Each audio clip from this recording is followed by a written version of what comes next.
Assalamualaikum warahmatullahi wabarakatuh. Alhamdulillahirabbil alamin, iyyahu na'budu wa iyyahu nasta'in. Shalatu wassalamu ala asyrafil anbiya'i wal mursalin, habibina wa syafi'ina wa maulana Muhammadin wa ala alihi wa ashabihi ajma'in. Subhanaka la ilma lana illa ma 'allamtana innaka antal alimul hakim. Wahdina wa wafiq lana ila siratal mustaqim. Hadirin dan pemirsa, para pendengar dimanapun Anda berada, segenap kaula muda yang sangat saya banggakan dan saya cintai, alhamdulillah uhai kembali bertemu dengan para pemirsa dan pendengar semua dari Gedung Fakultas Syariah dan Hukum UIN Syarif Hidayatullah Jakarta. Pada kesempatan pagi ini ingin menyapa para pemirsa dan pendengar dimanapun Anda berada, apa kabar? Mudah-mudahan semua senantiasa dalam keadaan sehat walafiat dan dapat terus meningkatkan kekuatan, kesehatan untuk semakin mendekatkan diri kepada Allah Subhanahu wa Ta'ala. Pada pagi hari yang sangat cerah ini, jamaah pemirsa dimanapun Anda berada, perkenankan saya akan membincang seputar persoalan haji syariah dan haji hakikat. Pemirsa dan pendengar dimanapun Anda berada, sesungguhnya ibadah haji adalah ibadah yang syarat dengan nilai-nilai pesan moral. Ibadah haji tidak hanya sebatas ibadah syariah, ibadah ritual formal, melaksanakan kegiatan dan aktivitas ibadah dalam bentuk mengerahkan segenap kekuatan fisik, tetapi juga adalah di dalam ibadah haji ini sangat banyak sekali, sangat sarai dengan nilai-nilai pesan moral yang bisa kita jadikan dalam kehidupan kita. Hadirin dan pemirsa dimanapun Anda berada, sebut saja misalnya kita memakai pakaian ihram.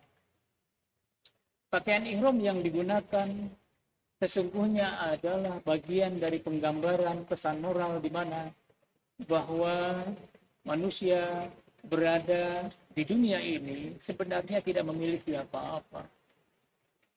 Yang melekat pada dirinya sebenarnya tidak banyak. Bahkan pada saat kembali ke zat Allah Subhanahu wa Ta'ala tidak ada yang dia bawa kecuali amalnya. Maka sesungguhnya dalam hidup kita ini kita tidak memiliki apa-apa. Yang ada pada kita, rumah kita, mobil kita, pangkat kita, jabatan kita, sekian banyak dana yang kita miliki, itu semuanya adalah milik Allah Subhanahu wa Ta'ala. Kita hanya diamanatkan, kita hanya dititipkan Allah Subhanahu wa Ta'ala untuk kita gunakan sebaik-baiknya di muka bumi ini dan dijadikan bekal kita pada saat kita menghadap Allah Subhanahu wa Ta'ala. Tawaf ketika mengelilingi Ka'bah sebanyak 7 kali sebenarnya adalah merupakan simbolisasi dari bahwa dalam hidup ini penuh dinamika dan aktivitas. Orang tidak boleh diam, tetapi dia bergerak, dia beraktivitas, aktif terus. Pada saat dia mengarungi kehidupan di muka bumi ini. Tetapi jangan lupa pada saat tawaf itu di mana seseorang harus konsentrasi terhadap sebuah bangunan yang disebut dengan Ka'bah. Itu adalah merupakan simbol konsentrasi dan fokus pada Allah Subhanahu wa Ta'ala. Maka berbagai macam aktivitas dan kompleksitas hidup ini, di mana kita bergerak, di mana kita sibuk, di mana kita dinamis dengan kegiatan dan aktivitas kita, kita jangan pernah lupa terhadap Allah Subhanahu wa Ta'ala. Jangan pernah melalaikan perintah-perintah Allah Subhanahu wa Ta'ala.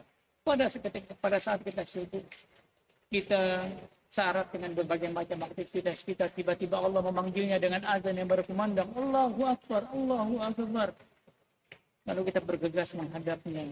Sesibuk apapun kita fokus terhadap panggilan Allah Subhanahu wa Ta'ala. Itulah simbolisasi, itulah pesan moral yang terdapat di dalam ibadah tawaf itu sendiri. Ibadah sa'i misalnya, dari Bukit Sofa ke Bukit Marwah berlari-lari kecil. Tidak hanya soal berlari-lari kecilnya, tetapi merupakan simbolisasi di mana ada pesan moral di dalamnya. Bahwa dalam hidup ini manusia mesti berusaha keras, mesti punya semangat yang tinggi, mesti profesional dalam melakukan sesuatu, mesti punya etos kerja yang kuat untuk menggapai cita-cita dan keinginan. Jangan berdiam diri, jangan berpangku tangan. usahakan dengan sebuah tenaga, ikhtiar dengan sebuah tenaga. Itulah bolak-baliknya orang berlari-lari kecil dari Bukit Sofa dan ke Bukit Marwah, dan begitu sebaliknya. Ini menandakan bahwa jangan pernah putus asa, jangan pernah mundur dalam melangkah, jangan pernah kecewa dan kemudian jatuh menghadapi tantangan dan rintangan dalam hidup ini. Terus bersemangat, terus berikhtiar, terus mengerahkan segenap kemampuan untuk mencapai keinginan dan cita-cita. Wukuf di Arafah juga demikian. Bukan hanya sekedar wukuf, berdiam sejenak di sana, tapi betapa kita saksikan semua di sana manusia berada pada posisi yang sama. Semuanya berkumpul dari seluruh dunia. Perbedaan kulit tidak ada lagi. Yang berkulit hitam, yang berkulit putih, yang berkulit sawo mata, tidak ada lagi perbedaan di sana. Dari bangsa mana mereka? Bangsa Arab, bangsa Asia, bangsa Eropa, bangsa-bangsa yang lain, tidak ada lagi perbedaan karena semua menjadi satu. Mereka bermunajat, tunduk pada Allah Subhanahu wa taala, mengenal dirinya, siapa dirinya di hadapan Allah Subhanahu wa taala. Semuanya sama. Manusia berada pada posisi yang sama, tidak ada perbedaan satu sama lainnya di hadapan Allah Subhanahu wa taala kecuali kedekatannya. Lalu pada saat di Muzdalifah, Abid sejenak mengambil kerikil, itu menunjukkan bahwa ketika ingin mencapai sesuatu, menghadapi sesuatu, harus ada persiapan. Mengambil batu, memilih batu-batu kecil untuk melontar jumrah dipersiapkan. Itu menandakan bahwa memang dalam hidup ini ketika mencapai sesuatu, ingin mencapai cita-cita dan keinginan, mesti ada persiapan. Mesti ada program, mesti ada yang dilakukan sebagai bagian dari pendahuluan untuk mencapai keinginan sebuah perjuangan ke depan. Lalu dilanjutkan dengan melontar jumrah. Melontar jumrah, melempar batu-batu kecil ke tujuan tertentu, ke fokus tertentu. Itu sebenarnya memberikan pesan moral bahwa segala kemaksiatan, segala kemungkaran, segala keburukan harus diperangi, harus dilawan. Jangan pernah tunduk dengan kemaksiatan, jangan pernah tunduk dengan keburukan-keburukan. Bahkan kita anti dengan itu semua, lakukan perlawanan yang sekuat tenaga sehingga kita memperoleh kemenangan demi kemenangan. Itulah hadirin dan pemirsa dimanapun Anda berada, di sini pesan moral ibadah haji yang paling penting dipahami. Maka sebenarnya orang-orang yang sudah melaksanakan ibadah haji secara syariah, maksud saya secara ritual, mereka sudah lakukan tahapan demi tahapan, aktivitas, ritual perbuatan ibadah haji sudah dilakukan. Lalu mereka selesai melaksanakan ibadah haji itu kembali ke tanah air, sebenarnya baru selesai haji syariahnya, baru hanya selesai haji ritual. Tetapi sesungguhnya ketika dia kembali ke tanah air, dia menghadapi sebuah proses yang baru, di mana dia punya PR besar untuk juga dapat melaksanakan haji hakikatnya, haji hakikinya. Nilai-nilai pesan moral ibadah haji itu perlu dia realisasikan pada saat dia sudah kembali ke tanah airnya masing-masing, ke masyarakatnya, kembali ke bangsanya, kembali ke keluarganya, kembali pada di tengah-tengah keluarganya. Dia punya tanggung jawab untuk mewujudkan pesan-pesan moral ibadah haji itu. Sesungguhnya orang-orang yang sudah melaksanakan ibadah haji, bahkan mungkin haji berkali-kali, tetapi dia sibuk dengan kesibukannya sehari-hari, dengan kompleksitas kehidupannya dan dinamika kehidupannya sehari-hari. Lalu dia lupa Allah Subhanahu wa taala. Tidak fokus terhadap Allah Subhanahu wa taala. Habis waktunya untuk kesibukannya. Sesungguhnya dia belum melaksanakan tawaf, mengelilingi Ka'bah dalam arti yang sesungguhnya. Dia membedakan banyak orang, saya paling mulia, saya paling kaya, saya paling terhormat, saya berkulit putih, saya paling pintar. Itu sebenarnya sesungguhnya menandakan bahwa dia belum melaksanakan wukuf dalam arti yang sebenar-benar. Apalagi dalam hidup ini, ketika dia mudah putus asa, mundur sebelum melangkah, bahkan jatuh menghadapi tantangan dan rintangan dalam hidup ini.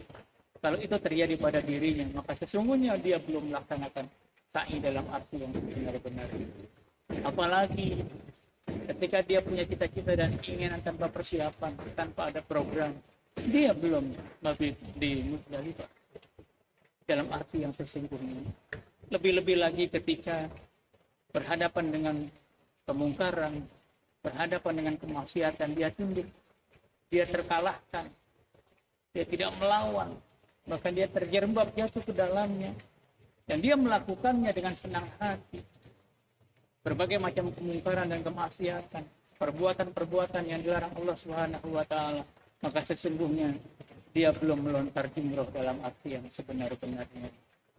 Inilah pemirsa dan pendengar dimanapun Anda berada, sesungguhnya semua kita, apalagi yang sudah melaksanakan ibadah haji, PR itu tidak pernah selesai. Haji syariah kita sudah selesai, haji ritual kita sudah selesai, tetapi haji hakikat kita belum selesai. Dalam arti haji di mana kita mewujudkan pesan-pesan moral ibadah haji dalam kehidupan kita sehari-hari. Dan sungguh sangat mulia orang-orang yang belum melaksanakan ibadah haji, belum melaksanakan ritual ibadah haji, tapi dia sudah menangkap pesan-pesan moral ini, bahkan dia sudah mewujudkannya sebelum dia berangkat melaksanakan ibadah haji dalam arti yang syariah, dalam arti ritual. Sesungguhnya dia sudah bisa menangkap pesan-pesan moral itu, dan ini adalah sebuah kemuliaan yang Allah izinkan, Allah berikan kepadanya untuk bisa memahami pesan-pesan moral itu, mendahului keberangkatannya melaksanakan ibadah haji, ritual ibadah haji di tanah suci Makkah dan Madinah. Hadirin pemirsa, pendengar dimanapun Anda berada, ayo, mari, apalagi kita yang sudah melaksanakan ibadah haji, kita punya PR besar, mewujudkan nilai-nilai dan pesan moral ibadah haji itu dalam arti yang sesungguhnya dalam kehidupan kita sehari-hari, di tengah-tengah masyarakat, mewarnai bangsa ini dengan hal-hal yang sangat positif, sehingga kita dapat mendapatkan, memperoleh kemakburan ibadah haji dalam arti yang sesungguhnya. Sekian dan demikian, mudah-mudahan bermanfaat buat kita semua. Akhirul kalam, wabillahi taufiq wal hidayah. Wassalamualaikum warahmatullahi wabarakatuh.